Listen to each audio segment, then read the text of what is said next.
So we move between these stylized representations of mechanized industry, not realistic, but kind of getting at what it feels like to be in a big office where everybody is doing these individual tasks that all together are the machine of industry.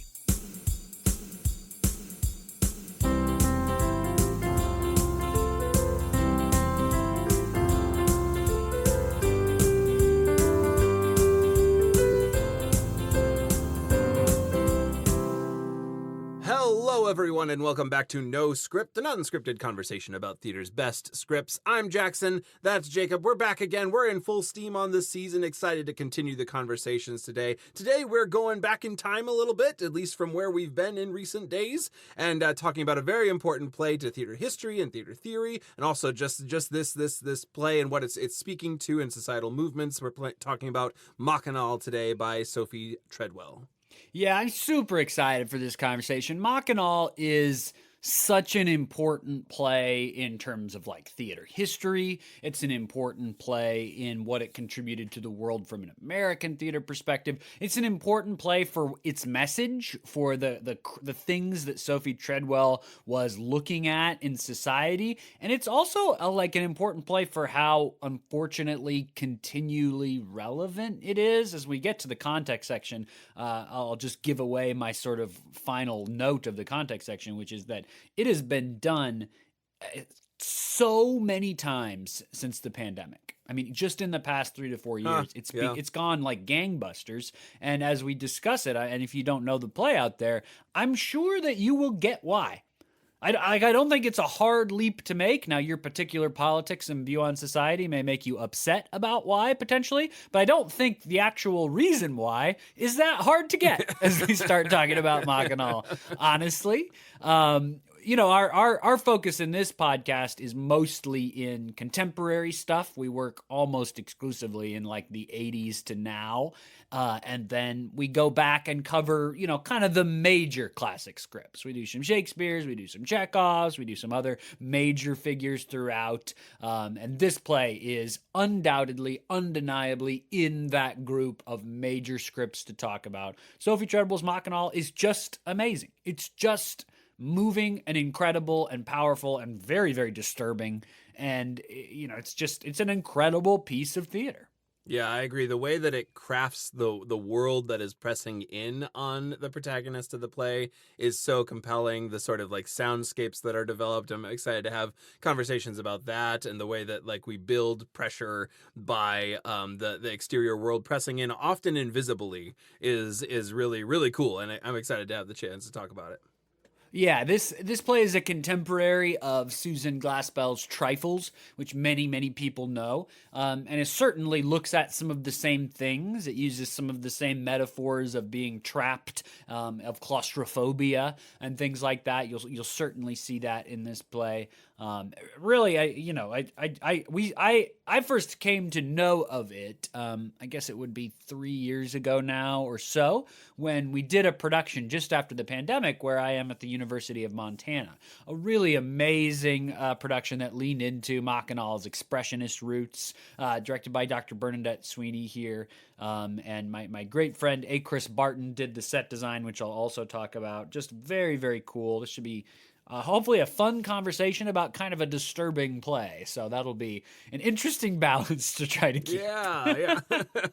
Before we get into it, though, 2 quick things. The first is an exciting announcement. Themed month is on its way. We are only a few short weeks away from what we are calling Halloween in April.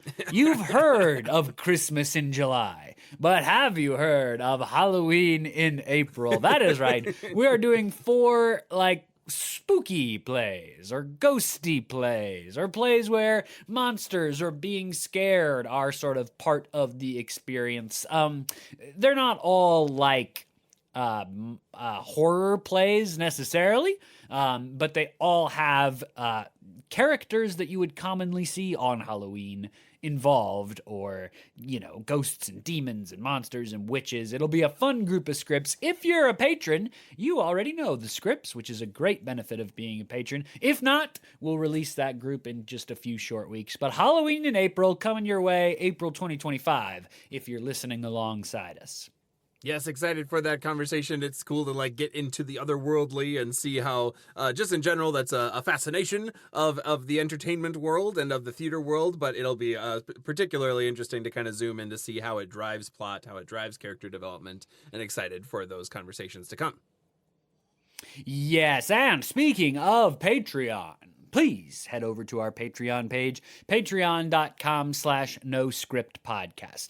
Genuinely, the Patreon page is the reason why the podcast exists. So if you're listening to this podcast and you're not a supporter on Patreon, just know that other people are making this podcast possible for you. And so we encourage you to go check out the Patreon page, because we love to do the podcast, but it's not financially possible to do without the support of those folks on Patreon. If you go to our Patreon page, patreon.com/noscriptpodcast, all one word, no hyphens, no underscores, you can become a supporter of the show. There are monthly tiers, of course, how Patreon works. The lowest tier for us, $1 a month. It's been that way. It will continue to be that way. Even that $1 a month is so super helpful to us to make this happen. There's, of course, higher tiers. Check it all out over there. There's benefits that you can see. Patreon.com/noscriptpodcast. A huge thank you to our supporters who are already over there. You make the podcast possible. That's not you yet? Please check it out. Patreon.com/noscriptpodcast. And now back to the script. There we go. Sophie Treadwell, new playwright to the podcast. Really, Sophie Treadwell, she wrote more than 30 plays across the course of her career. But Machinal is the one that she's most known for by a long, long shot.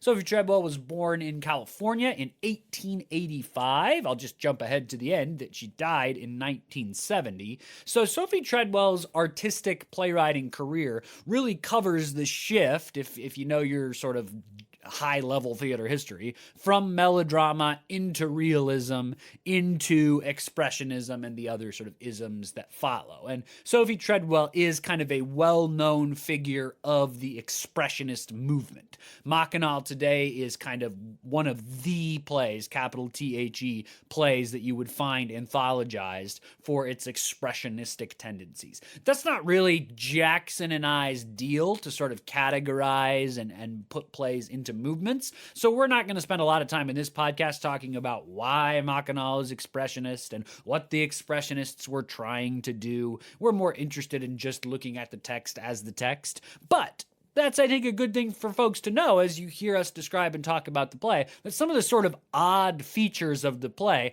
are really distinct parts of an artistic movement that was hugely influential in theater history and in art history more broadly. Sophie Treadwell, once she graduated from college, became a major journalist, just a major journalist.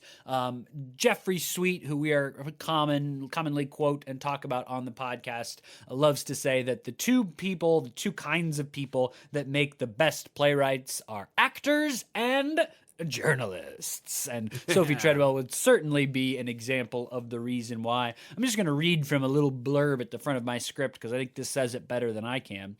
The highlights of her career as a journalist include an investigative series on homeless women, an exclusive interview with Mexican revolutionary Pancho Villa, and a spell in Europe as one of the first women foreign correspondents covering the 1914 to 1918 war, of course, World War I. So, I mean, an international career as a recognized journalist and saw some pretty, insane stuff. She did move to New York City eventually and became a member of the feminist Lucy Stone League, where she marched for women's suffrage, a big figure in the early women's suffrage movements in America. As a writer, once she shifted away from journalism into more artistic's not really the word I want, but in terms of other kinds of writing, she wrote novels, a couple of different novels, and then, as I said, more than 30 plays. And then this is, it's one great thing to write more than 30 plays, and they're all anthologized for you online. You can find all of them, including some of her like early college one acts. But I think the real impressive piece of that is that as a woman in the early 1900s, she had 7 plays on Broadway. I mean, that's an incredible feat for any playwright now. Yeah. Any playwright of any gender, race, or socioeconomic status to have 7 different plays on Broadway is a heck of a feat. Absolutely, yeah. Just thinking about like all the different ways that you would have been engaging with her work. Really cool feat, and definitely like kind of cements the well-knownness or the prevalence of her role in the theater at the time. Yeah. Her last play that she ever wrote was called Hope for a Harvest. It was also on Broadway, and it was an environmental justice play, a pretty early example of environmental justice theater. It was written about California, which of course is still the site of so much environmental justice issues. Unfortunately, it did not get a very good reception, and sort of as a result of that, and also as a result of the kind of ongoing sexism that she faced as a prominent playwright on Broadway. I mean, you can read online some really sexist critical reviews where reporters and reviewers say things like, Sophie Treadwell is an example of how a woman playwright will never be able to write in the same way that a man can. I mean, genuinely, Sophie Treadwell was like the axis of that kind of criticism at the time. My sense as a totally ignorant outside observer was that it just kind of wore her out. And the kind of negative response to Hope for a Harvest sort of ended at that point in, I think it's 1941, but it's definitely the early 40s. She just decides to stop writing plays. She goes on to continue to write other things, is still a major literary figure until her death in the 70s, but Hope for a Harvest in the 40s was her last play. Certainly, this is true of a lot of figures in history, but, if she had had a more equitable, fair time of it, you wonder like what works we missed out on. If Machinal is the play that it is, would she have written something of equal or more impressive stature and theatricality in those last 30 years of her life if she had not been just absolutely berated by the sexist theater media at the time? One of those, and it's true of a lot of playwrights who were not straight white men, before, even now, I guess, still.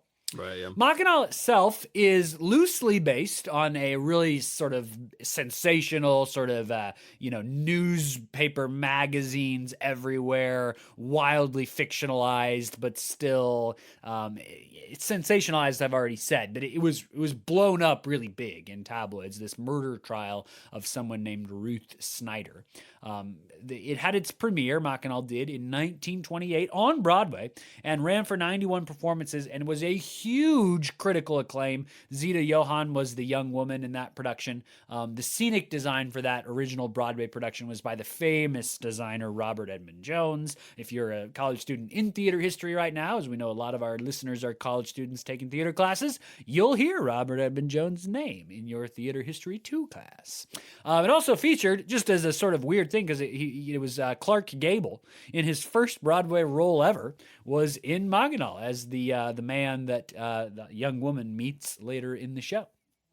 It also, so now we're at, that was 1928, right? So I'm going to try to get us to 2025, which means with all these classic plays, I like to just say, I can never cover everything or even a lot of a thing in this allotted amount of time. So I'm just going to hit some stuff in the production history of Machinal, knowing that I'm skipping a lot. My goal is to sort of land in its contemporary relevance. So 1931, it played in London, again to huge critical acclaim under a different title, The Life Machine. I'm not sure. I have not been able to find some documentation about why the title was changed. Machinal was its original title on Broadway and continues to be the title that it's known by, but for that UK run, it was called The Life Machine. It had an incredibly long run in Moscow, which was its first wow, this could go on and be a huge deal forever. It played in Moscow and then toured Russia all for the time. 1954, there was a television adaptation and another revival in the late 50s. The 1960s, there was a UK television adaptation. There was also a production at the Gale Theater off Broadway in 1960. Jumping many years ahead to the 1990s, Machinal plays at the New York Shakespeare Festival. In 98, the Two River Theater in New Jersey. In 2000, at the 24th Street Theater in LA. Jumping ahead a little bit again, in 2014, there's a Broadway revival here in the U.S. at the Roundabout Theater. Rebecca Hall plays the young woman. That production was nominated for 4 Tony Awards. You can see some great pictures and videos of that production online. It's also, in 2014, at Duke University, 2015 at Augustana College, 2016 as part of something called Ego Pose American Giants 2 Festival. 2017, the Greenhouse Theater Center in Chicago. 18, the Almeida Theater in London. 19, Lake Forest College in Illinois. 21, Simpson College. And now, just between 2021 and now, this is not even all of the productions. This is just some of the productions that I found. Here is a list. This includes universities of productions between 2021 and now. I've already said Simpson College, 21-22 here at the University of Montana, 22 UC San Diego, 23 Colorado State University, 23 Trinity College, 24 Northern Illinois University, 24 USC, 24 Eastline Theater on Long Island, 24 University of Rhode Island, 24 Clever Name Theater in Minnesota, 24 Five Towns College in New York, 24 Conservative Theater Arts at Purchase College. Very cool production photos of that one you can find on Instagram at the Purchase College production, where they did the whole thing in these really wild masks. Looks super cool, by the way. 24, Machinal had a revival at Ustinov Studio of Theater of the Theater Royal Bath. Again, incredibly cool, very notable UK production. 25, this year, Rutgers University at February 25. February 25, Stage Company in Carbondale, Illinois. Elmhurst University. And March 25, this month, at the Seaford Little Theater in Brighton. Tons of productions, just tons of productions just in the last 3 or 4 years. Again, I think our conversation will reveal very clearly why this play might just be relevant in this particular 4 to 5 years. I don't know. We'll see. In 2013, Machinal was included on Entertainment Weekly's 50 Greatest Plays of the Last 100 Years. Michael Billington, who's a theater critic, had it in his list of the 100 greatest plays ever written in the Western languages. 2019, Machinal was part of the 40 best plays of all time by The Independent, and in 2020, it was on Broadway World's list of the 100 greatest plays of the last 100 years. So, major play, major production history, of which I only touched on a little, but since 2021, it's just been everywhere. Machinal has exploded because of what it is about, because of its investigation, its criticism. And, the play is disturbing in and of itself. And then equally disturbing is the fact that 100 years later, theater makers across the country are like, this is the play. We got to do this play because it speaks into what's going on. Absolutely. Yeah. Yep. Another play that sadly has a lot of relevant themes for us to talk about. So gonna jump into that conversation today. So excited for that conversation. Gonna give us just a brief summary of this play. This summary will be so much more boring than the play itself. So I'm going to get through it quickly and get us right into the conversation, because the action of this play moves pretty straightforwardly through the play. We focus on the young woman. The young woman, her name is actually Helen, but in the kind of script and throughout the play, she is kind of referred to as young woman. You've got her in this first scene. She's working in business, and this kind of like high stakes, high jargon business scene is kind of laid out. And pretty quickly, she's coming in late to work. We see the rest of the crew kind of commenting on that. We also pick up on the sense that the boss, Mr. J, kind of fancies her, and calls her into his office, says, "Send her into my office when she gets here," etc. And we get kind of more and more leading towards that. She arrives late, saying that she needed to be outside more, and that the subway made her late as well. But then eventually she gets into work, goes into the appointment with Mr. J, comes out of that appointment kind of a little bit shook from that interaction. He continues to kind of pursue her, and we quickly sense where that he has some intentions for her, and the power imbalance there is very complicated.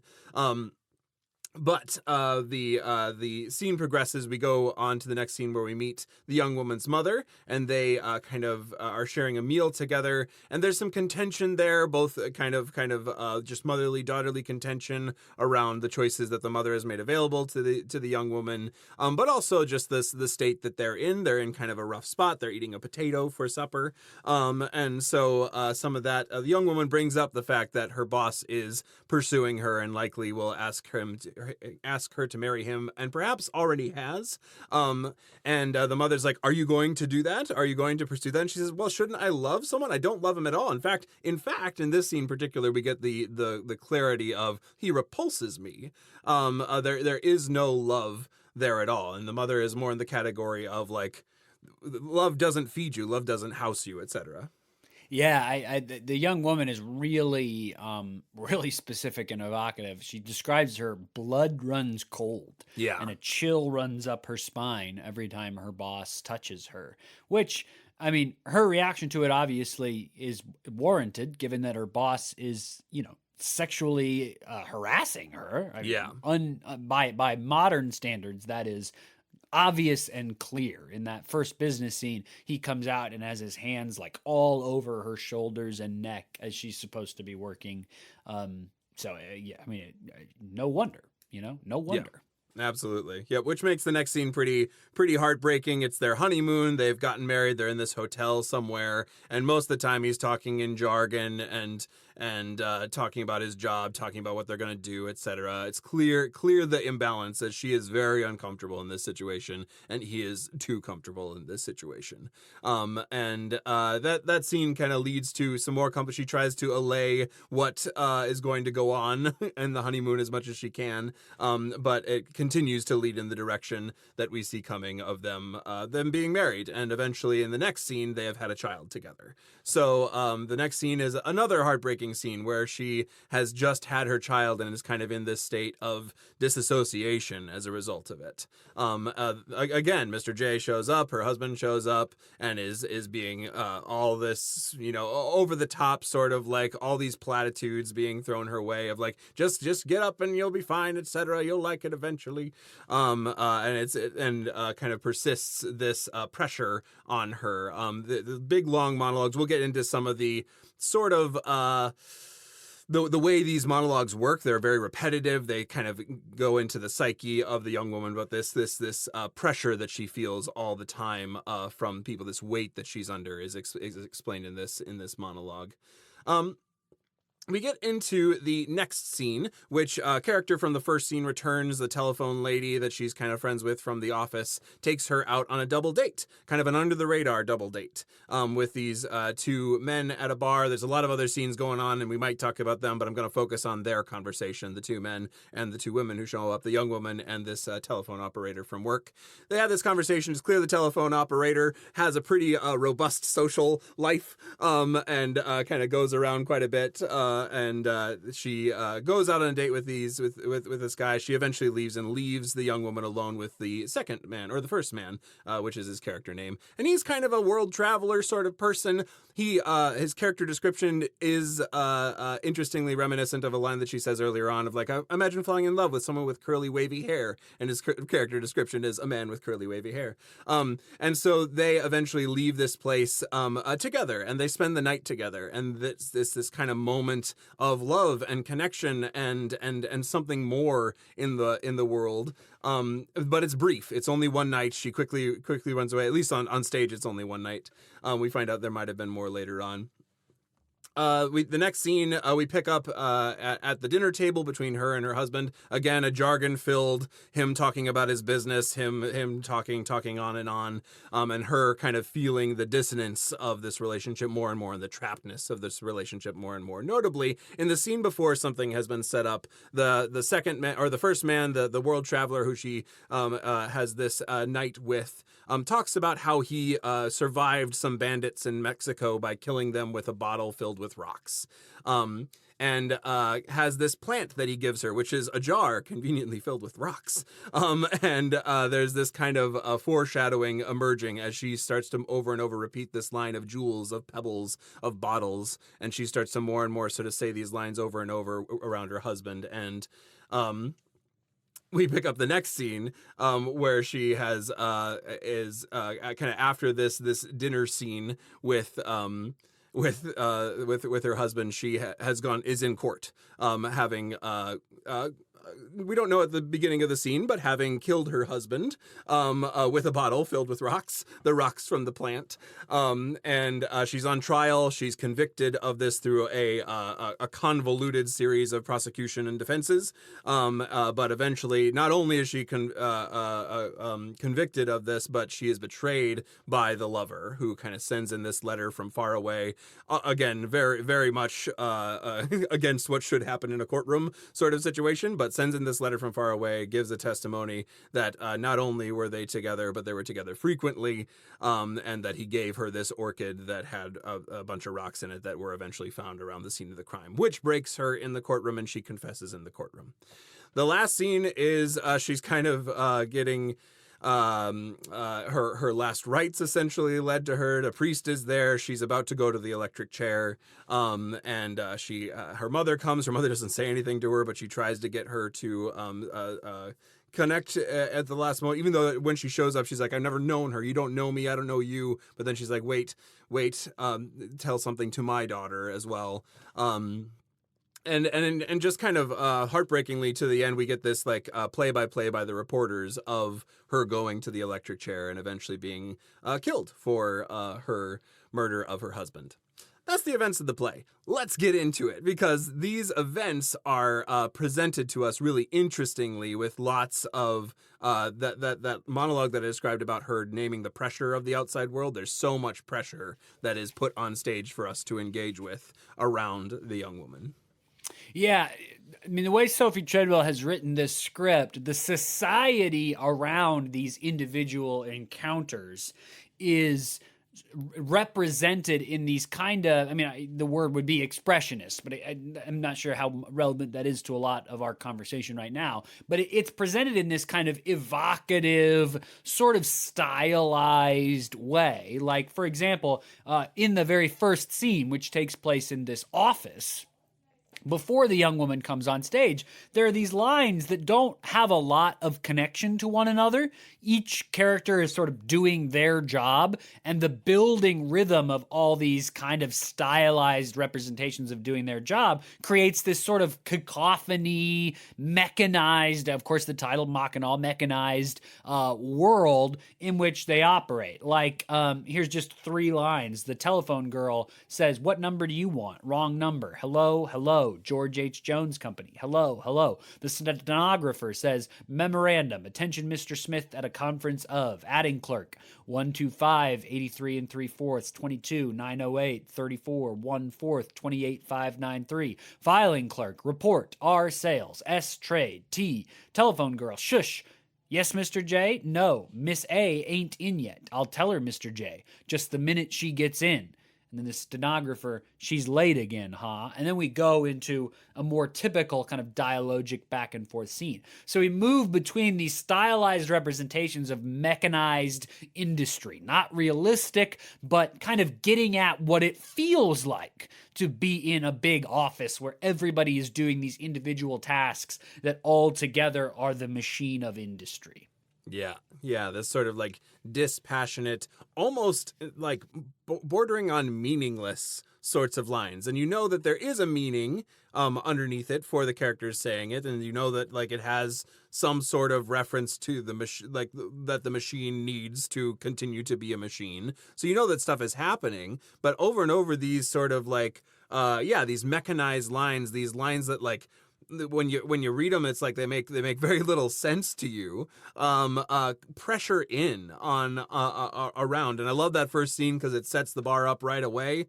Mr. J, or the husband, continues it throughout the play to the point that like by the late scene, the dinner scene that they're having together, she says a couple of these. He's like asking her, "Why don't you ask about any of my business deals that are going on?" And she one by one says these like meaningless jargon lines back to him because she's been listening to them nonstop for however many years.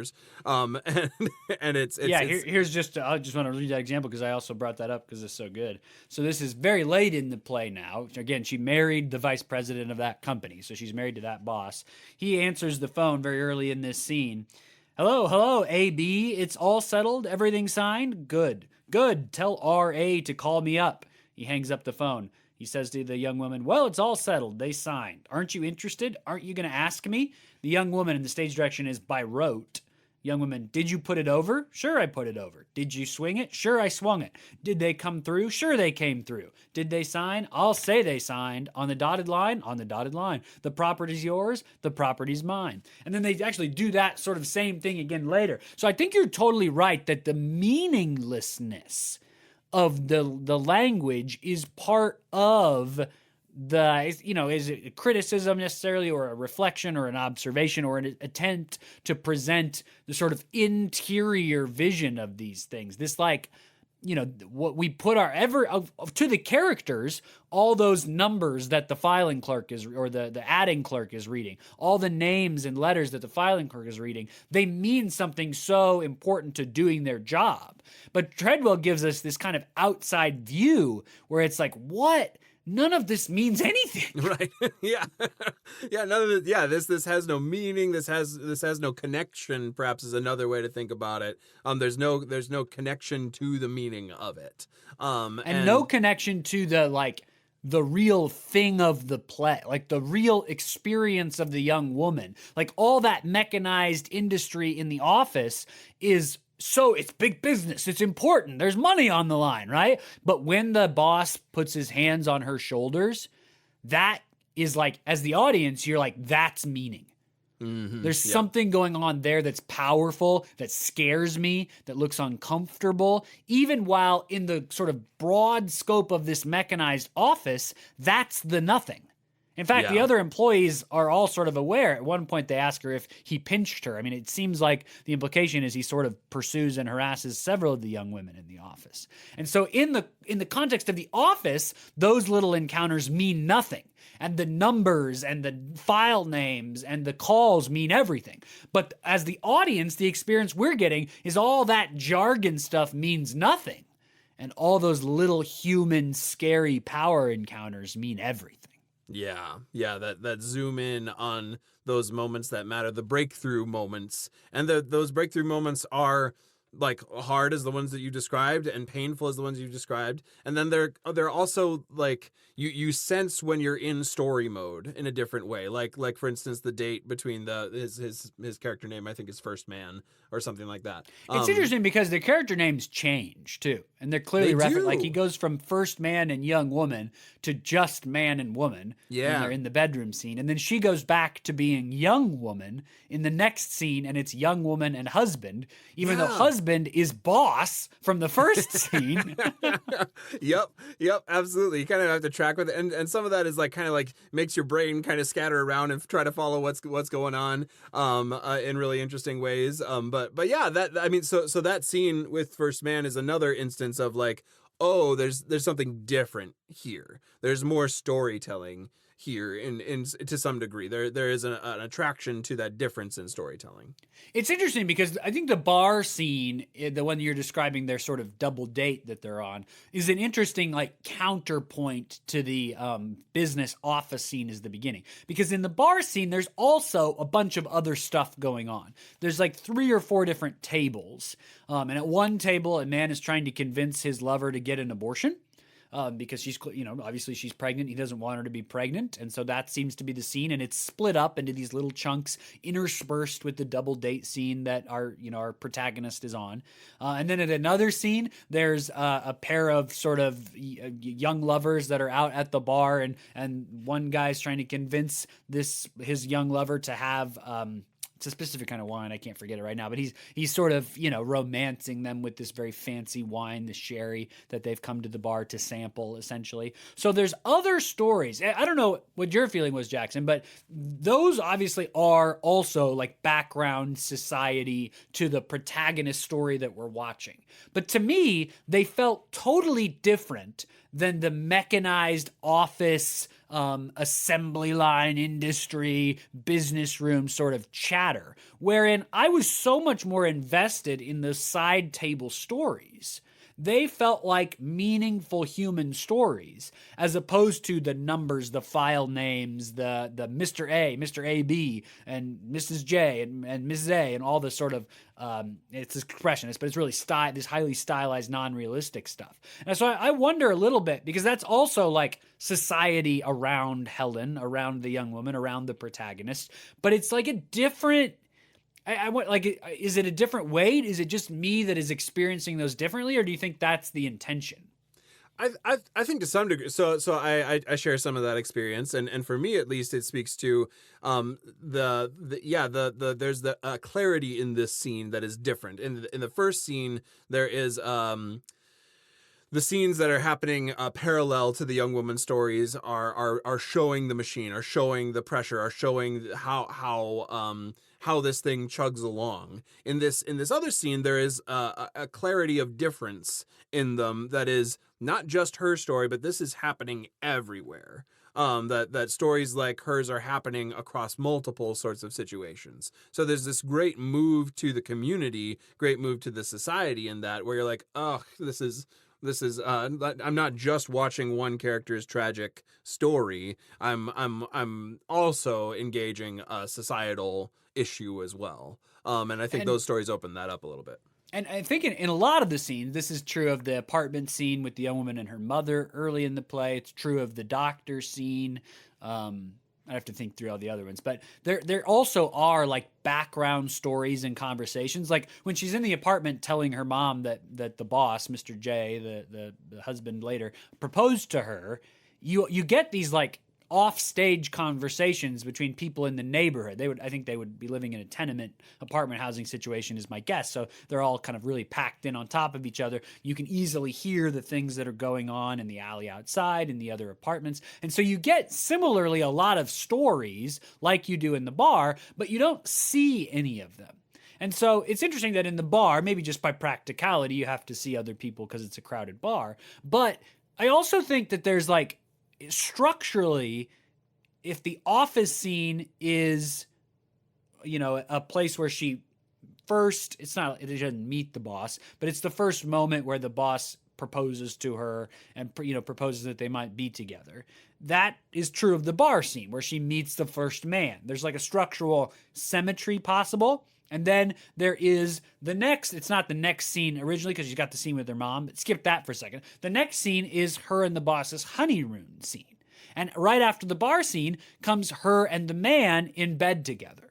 And so there is kind of a structure. The play's not divided into acts necessarily. At UM, when we did it, we did an act break between the bar scene and the bedroom scene with the man.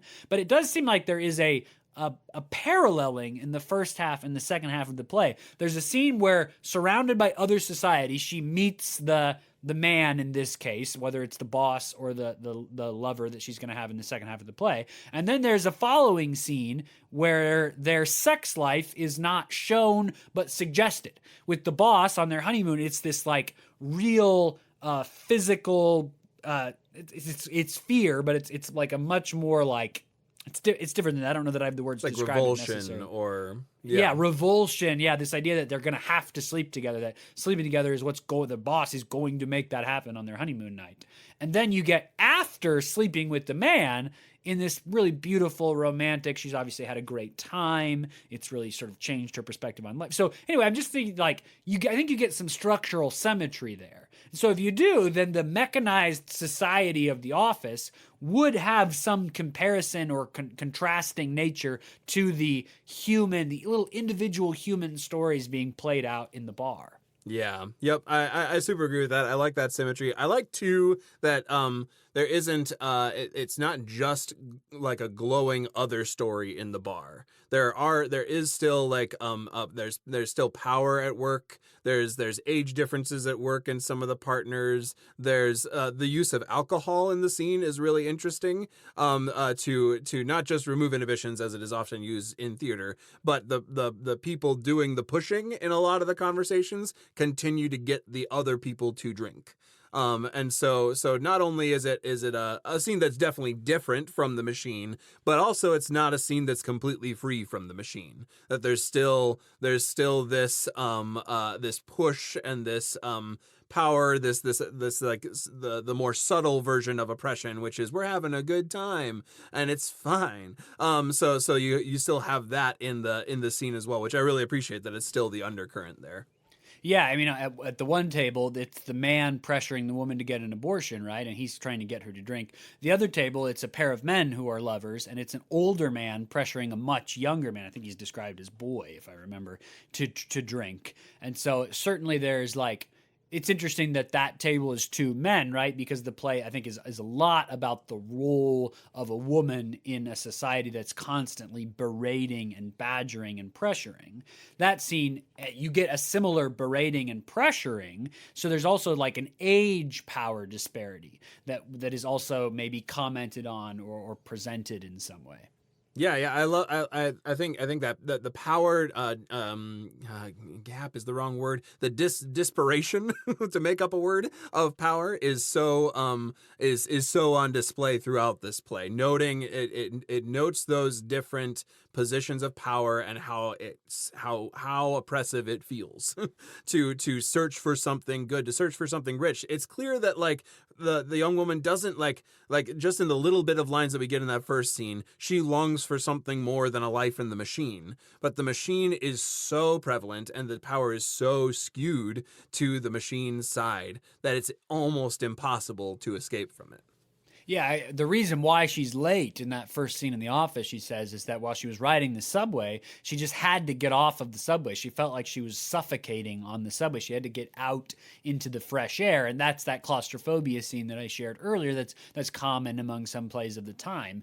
And that certainly carries through and really carries all the way through until she's actually literally trapped in prison. I mean, Sophie Treadwell does this work of setting up the motif of being trapped as an emotional place, and also a financial and very physical. I mean, the kind of physical presence that her husband is on the honeymoon scene is very oppressive and scary in the way that scene's presented. Even as he's trying, I think, his best to be nice, it's still like he talks mostly about himself. He's at no point does he like ask if it's going to happen. You know, what can I do to make you more comfortable? It's like, this is going to happen in a few minutes. And so close that blind, get yourself ready. So there's a power, an oppressive presence to that scene that's very much trapped and claustrophobic, which is of course contrasted by the scene with her lover in his apartment, which is free and open. It's very romantic. And it's not like he's a perfect person. He's clearly setting up to sleep with her and abandon her. He, you know, is sort of, he's not quite violent necessarily, but he's not he's not everything that she dreamed he would be, I don't think. Yeah, and especially with the knowledge of the whole play in our view. Yes, of course. He is an integral part of the machine. He's a joiner in the oppression for sure, if not an enactor of it. Yeah, and I think, you know, it's the presentation of all the society, all the things that you can hear happening off stage and around the scenes, all the crazy stylized stuff of the office scene, you see a bunch of patients walking back and forth in the doctor scene. So you always have this presentation of society. And I think that's so important to what this play does, because I don't actually think this is a play about the protagonist and the other major characters only. I think it's also a play about how the world around those figures orchestrates, requires, pressures, attacks all of those figures to sort of force the conclusion of the play to happen. Like as obtuse and doofus and selfish, annoying, crazy dude that the husband is. He constantly talks about Swiss watches. It drives me crazy. As crazy as that character is, it's not, I don't think the perspective of the play is that it's his fault alone what occurs, or Helen's fault alone. It's, you see all this stuff swirling around them, and what ends up happening is that you feel like it's all part of the picture. All this stuff going around them. And so when they're finally alone in their home together, the husband and the young woman, in the scene where she is reading the paper and he's talking about all his business deals, and at the end she starts talking about the pebbles in the jar. She decides to kill him, right? That's, I think, if I'd have to go back and check for sure, I believe that might be the first scene where there's really no outside sounds or pressures. Because even the bedroom scene with the young lover, you hear this like musician playing outside that they talk about. So that scene being isolated, stark, silent is clearly to me like the natural conclusion or build up or next step of all of this swirling, pressuring society around them.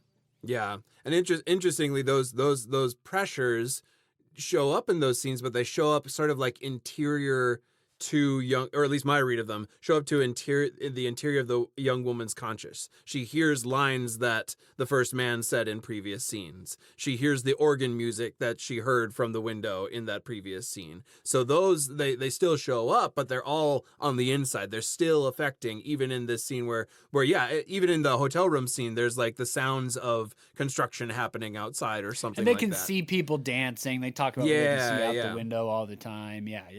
Yeah, definitely. so even in this, so when we're finally alone, right, or we're finally outside of this exterior pressure in this more inside moment, there's still that pressure living inside of her that she is moving out of.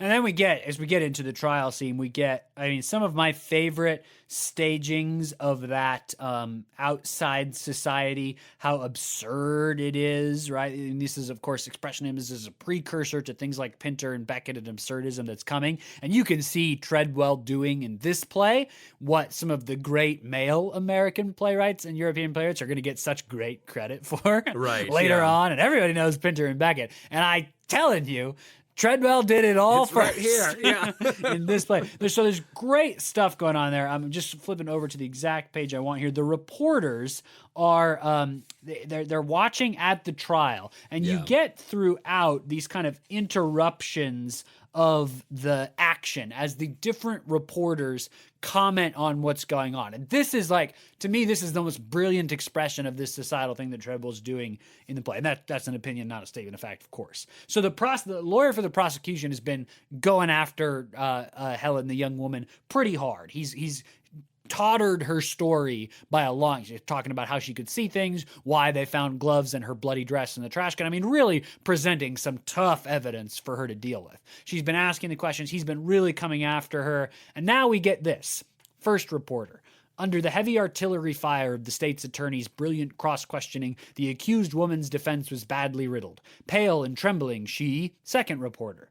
Undaunted by the prosecution's machine gun attack, the defendant was able to maintain her position of innocence in the face of rapid-fire questioning that threatened but never seriously menaced her defense. Flushed but calm, she... So that's just one example. They do that throughout the whole thing. These reporters, who are ostensibly, like, there to report the facts of what's going on, right? That's I think a journalist or reporter's job. Instead, they're giving us totally different versions of the exact same thing we just watched. Right. We watch it happens, and then they give us two totally different versions of it back to back like that. I just think that is it's hilarious, first of all, as I remember seeing it. And it's also like, I think it is sharp, like knife sharp commentary. Yeah, especially because the two reporters, like, they switch sides halfway through. Like the first time the reporters talking, they're one's for, one's against, and then they flip their roles at the second one. I love too that the reporters show back up in the last scene, and there's an innovation on it with a third reporter who emerges, and their one line is just the word hush, and they say it multiple times. Which is I don't like looking at the scene. I don't exactly know what it means, but it evokes something in me. And I think with the difference of the third reporter showing up, because this play is so much about the noise around, that line has some weight to it, and I'm still trying to figure out what exactly I feel like that weight is. But the reporters, the vessel of the reporters kind of carrying across this sort of both societal critique, but also this line against the noise in some way is really interesting to me. Yeah, with just a little bit of time left, if it's cool with you, Jackson, I just want to talk a little bit about the production here at UM because it was so stinking cool. Yeah. The first thing to note is in the stage notes, the very first, after the character list, the stage note from Sophie Treadwell. There's a whole thing here that we don't have time to talk about that's really great. But the first one is the plot is the story of a woman who murders her husband. An ordinary young woman, any woman.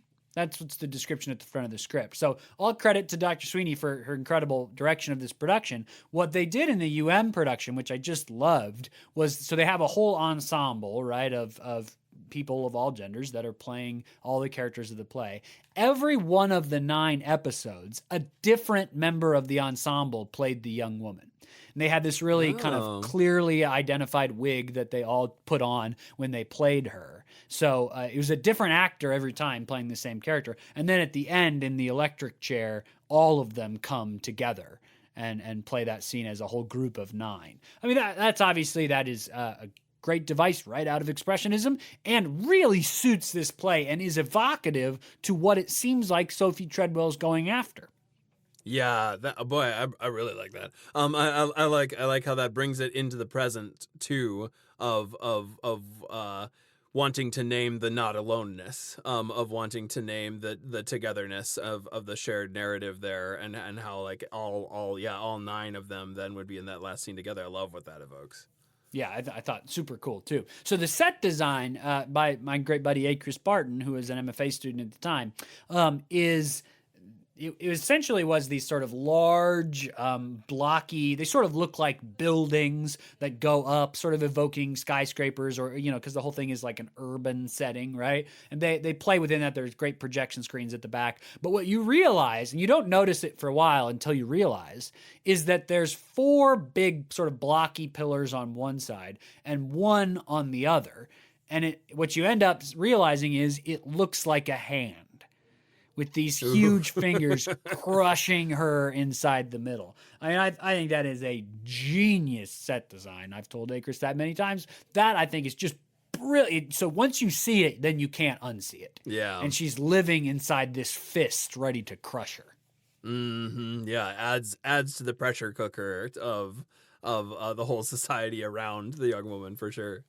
Yeah, super, super cool. So, hey, credit to the great UM production. It came out right after COVID. I thought a bold choice to do that show right after COVID. Yeah. And we were obviously part of a much larger movement to bring this play back, because it has a lot to speak into, what we're experiencing right now, I think. And that's disturbing in and of itself. Yes, definitely. Would love to continue the conversation. We're at the end of our particular time for this show, but would love to kind of continue the conversation out to all of you. There's so much more to talk about in this show. There's so much in this show to talk about, and so as is often our lament at the end, if only there was more time to kind of chat about it. But we'd love to kick the conversation out to all of you. You can find us on the social medias at No Script Podcast. We also have a Gmail, noscriptpodcast@gmail.com. Find us on any of those sites. We'd love to keep talking about Machinal with you. If you enjoyed this conversation, if you've enjoyed any other conversations of season 14 or any of our other seasons before that, we've been going a long time. Yeah. Please recommend us to your family, your friends, anybody you know that likes conversations about theater, about acting, about themes, about writing, about storytelling, all that kind of stuff. Send them our way. They can find us on Apple Podcasts, Spotify, YouTube, SoundCloud, Podbean, all the places you get your podcasts. You can also like our Facebook page, where a link to the new episode appears every Monday. We're just a few short weeks from Halloween in April coming at you, but first, we got another conversation about another great script coming next week. Until then, I'm Jacob, here with Jackson. Thanks for joining us for No Script, the podcast.